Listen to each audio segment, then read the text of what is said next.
The things you think about determine the quality of your mind.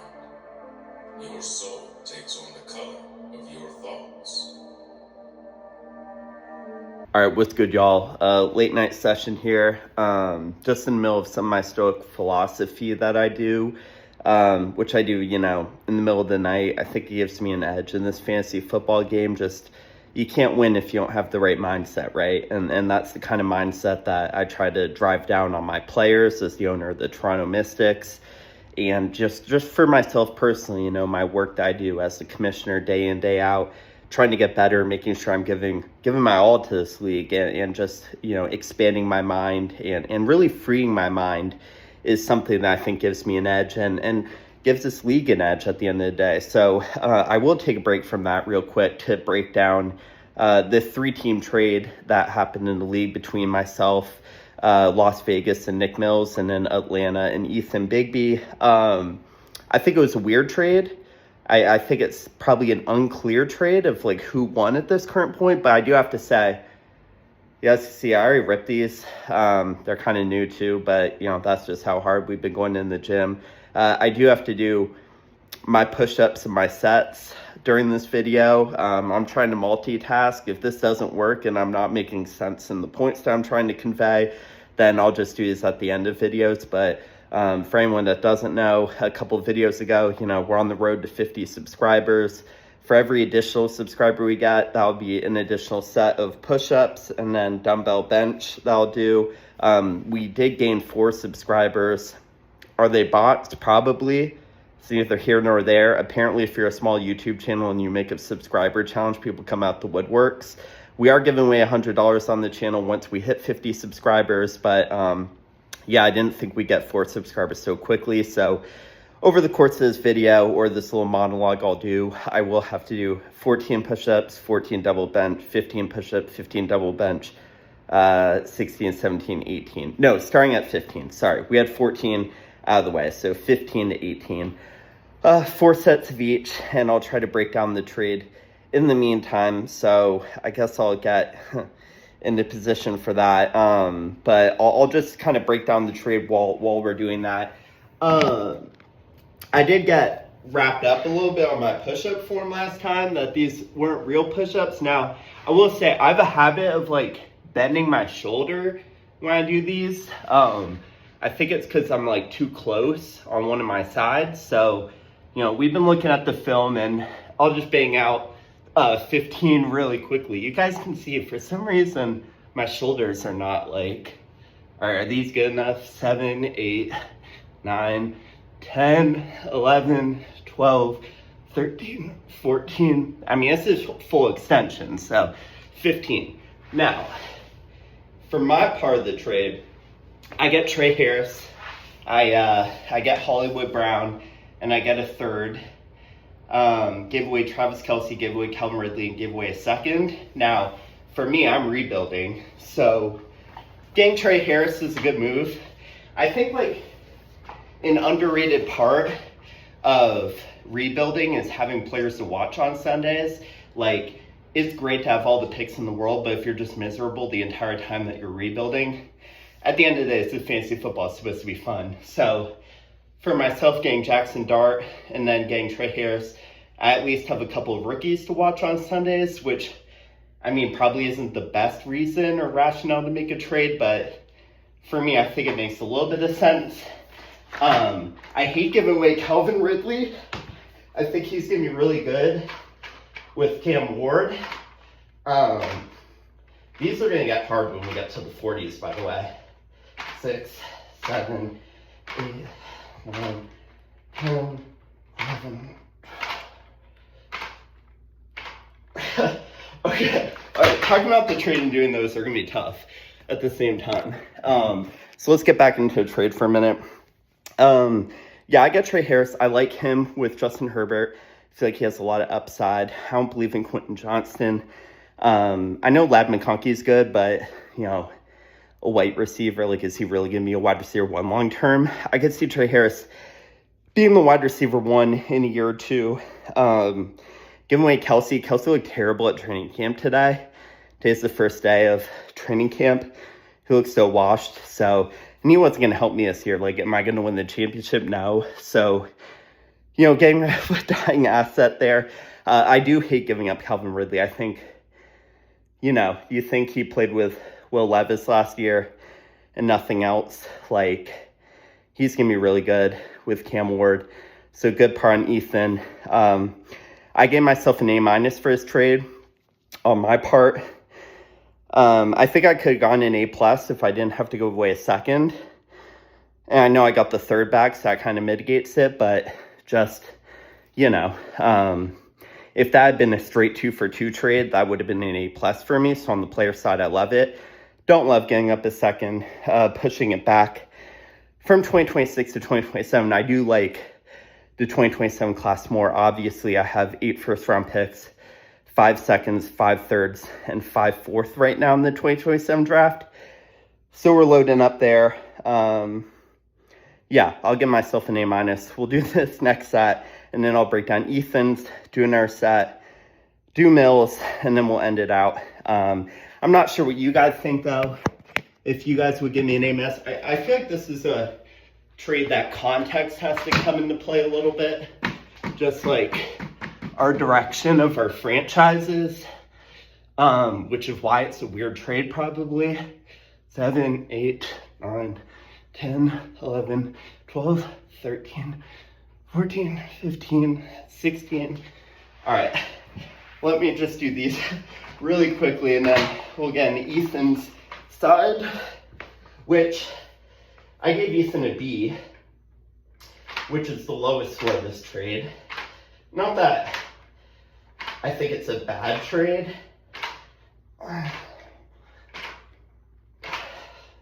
12, 14, 15, 16. All right. if we start getting multiple subscriber sets in the 40s, this will be fun. Yeah, I gave Ethan a B. He got Calvin Ridley, DJ Moore in a second. Gave away Trey Harrison, Luther Burden. Now, the reason I'm giving Ethan a B is just because, like, I don't know what his direction is as much. You know, I think I'm a clear rebuilder. I think Mills might be a little delusional, but Mills should be a rebuilder. I know he's probably going to hang out hope for a little bit, and we'll get into his part of the deal. For Ethan, in recent days, he's been, you know, accumulating a lot of draft picks. He traded away Bijan Robinson for 2 first-round picks. And then he makes a trade like this, where he gives away probably the 2 players with the most upside in the trade. You know, for production now. So, like, DJ Moore's going to be good this year. Ridley's going to be good this year. He does get a second. He has to give away Trey Harris, Luther Burden. I guess this trade for Ethan and Mills' part comes down to what you think of Luther Burden. I know that he's like a hot commodity right now. A lot of people in the fantasy industry think he's going to be really good. All right, I'm back. Really didn't go anywhere. Just, it was too hard to talk and lift at the exact same time because I'm trying to, you know, I think it makes bad radio if I'm like breathing too much when I'm trying to get my points across. So I'll just finish off this trade analysis and then I'll do the last 2 at the end. Promise I didn't just take like a 45-minute break. We're still pretty much live here. I just needed to catch my breath and finish analyzing this. So in the future, I guess I'll just do these at the end. Okay, so Ethan. I'm going to give him a B just because I don't know the clear direction here on his side. I think he gives away the 2 assets with the biggest upside for not much material long-term gain. Even if Calvin Ridley's great this year, he won't be great next year. DJ Moore, he's in a fluid situation. Obviously, I think he'll be good this year, but there's a lot of people in that Bears offense, and then there's no real security long-term in Chicago. I feel like new coaching staff, like they already kind of want to move on from him. They have Roma Dunze. They drafted Luther Burden, so you feel like they have more, I guess, not respect, but commitment in making sure that Luther Burden works. So I could see DJ Moore in a different position next year, which obviously could be good or bad. Just some ambiguity there. I do like they picked up a second, though, so that's why it's a B and not A lower. Now, last, Mills. I'm actually going to give him an A on this trade. I think he won, technically, if you're going to do it off of the grading system. He gets Luther Burden and he gets Travis Kelce. He gives away DJ Moore, Hollywood Brown, and a 2027 third, and $7 fab. Don't forget that. The third should be a late one with James McCaskey. Hollywood, I think he'll be good early on in the season, but while Rashee Rice is most likely going to be suspended. Once Rashee gets back, that probably puts Hollywood back down to a low-end flex role. So don't really think he gave up much there. So he basically just gave up DJ Moore as far as like a real asset. And then he gets Burden back, who I would rather have Burden straight up over DJ Moore right now. And he gets Kelce as a throw-in. Now, again, Mills probably going down the rebuild route. So does Kelce help him? No, but he is still value that he can flip later on. Again, with the Rashee Rice suspension, if Kelce has a hot start to the season, I'm sure Mills can flip him for like $1.50 on the dollar, get excess value that way. And honestly, if I were Mills, I would have done this trade straight up just for Luther Burden. So getting Travis Kelce for free is why it's an A and a good trade. So I like the trade for Mills the most. I do like it for myself. And then for Ethan, I like it a little bit less, just in terms of like his trajectory and his window to compete. But I think it's kind of a weird trade, and I would be curious to hear other people's thoughts on it. Yeah, I mean, usually when we have 3-team trades in this league, it's a bunch of superstars getting traded for each other. So to have one where it's, I guess, lesser assets or less flashy assets is a, tangible change. But yeah, that's all I really had to say about the trade. I like doing 3-team trades. I like when they happen. I think they're exciting, and it's always good to get more owners involved. Even if nothing materializes, just the talks of a 3-team trade are more fun. So yeah, so I know Ethan dropped some thoughts on the trade. So I'll bang out these last 2 sets real quick, and then we shall hear what Ethan has to say about the trade. But yeah, we're on the road to 50 subscribers. I'll figure out a better way or a better system to do this moving forward. Still early on in the process. Thank you for 18 subscribers. And yeah, hopefully we shall keep growing. Thank y'all. All right, what's going on, y'all? Commissioner Bigby, Atlanta Juicers coming on here. Commissioner asked me to break down the 3-team deal that just happened between myself, the commish, and Nick Mills. Before I get into the trade itself, I just wanted to say, congrats to all parties involved. 3 great owners in this league, 5 rings between the 3 of us. So a lot of success in that group chat. But anyways, so with this trade, we're sending away the young bucks, right? We're sending away Trey Harris and Luther Burden, getting back DJ Moore, Calvin Ridley, and a future second next year's draft. So obviously we're sending away a lot of potential future value, right? We're sending away 2 rookies. I like their upside a lot. I like especially Trey Harris with the Mike Williams news, and Quentin Johnson's a thing, I guess, but I really like his upside, and I think it makes a lot of sense for the commissioner to pair the 2, Trey Harris and Jackson Dart. Traditionally, when you have a QB wide receiver tandem enter the league together, one of them is pretty much guaranteed to hit, so I like it from his perspective. I think Mills got back Luther Burden and Travis Kelce. Good little haul. I like it for him. He's sending away DJ Moore and I think something to Mitchell, I'm not too sure, but and on Atlanta's side, getting back 2 guys that I think have a lot of value this year, right? If you're asking me, out of that trade, which 2 players are most likely to get 1,000 yards this season, it's easily Calvin Ridley and DJ Moore. I really like their Vegas props. To our media team, I don't know if you can overlay the Vegas lines I sent you earlier, but Ridley and DJ Moore are both very close to 1,000 yards, around 6 touchdowns, and if you take a look at the rookies, their numbers obviously are going to be a little bit lower. It's their first year in the league and all that stuff. Touching on Chicago itself, I think DJ Moore, there's a lot of unknown in that offense, but I think if you're going to target one guy in the receiving room, especially. I think it would be DJ Moore. I mean, I know he's 28, getting a little bit older, but he's still in his prime, and you know, had that chemistry with Caleb last year. They're going to build on that, and I think he plays that power slot role. I think Luther has a higher chance, you know, kind of ride the pine for a little bit to start the season. So I like DJ Moore's outlook this year. I think their division's going to score a lot of points. I think the Bears are going to have to throw it a lot. I mean, DeAndre Swift is their starting running back, so you know how that goes.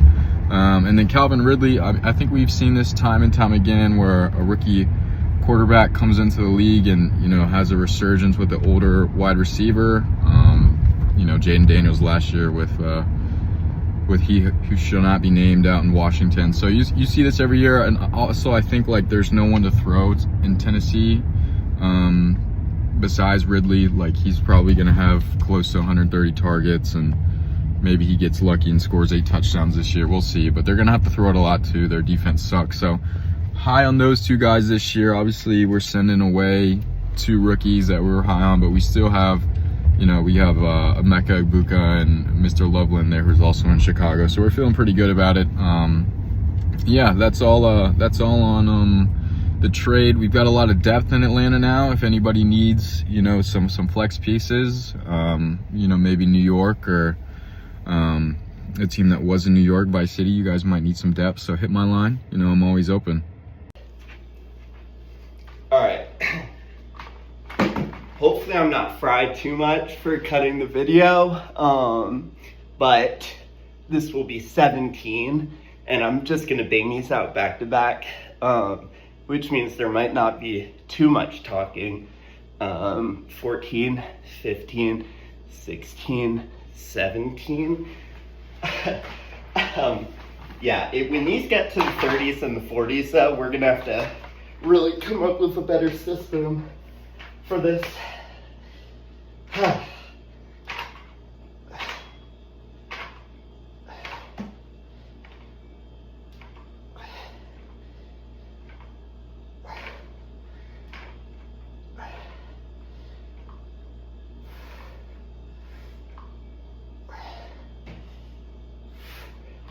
Alright, one done. I need to have like motivational music going on. Alright. Push-ups shouldn't be hard. So for the 18. As much as I love subscribers, 4 in a row, kind of crazy. Right off the bat.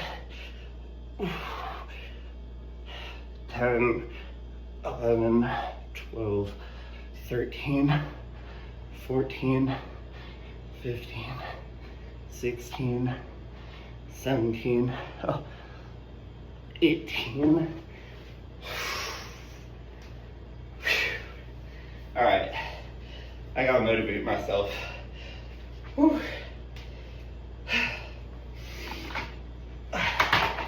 Marcus Aurelius, give me strength.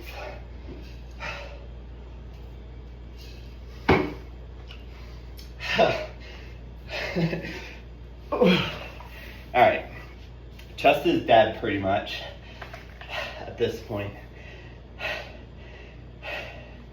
Gotta get the internal strength. Gotta find the motivation from somewhere. 18, 18, 18. Alright, 5, 4, 3, 2. Alright, let's be great. 18.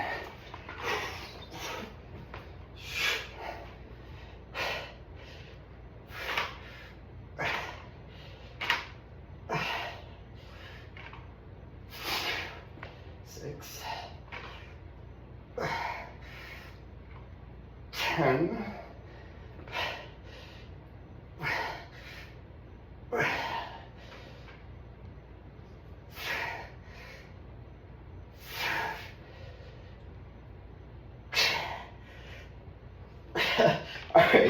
All right, 3 more.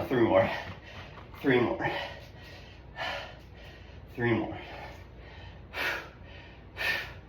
I did just run 5 miles, by the way, in case anyone was wondering. 3 more. All right, come on.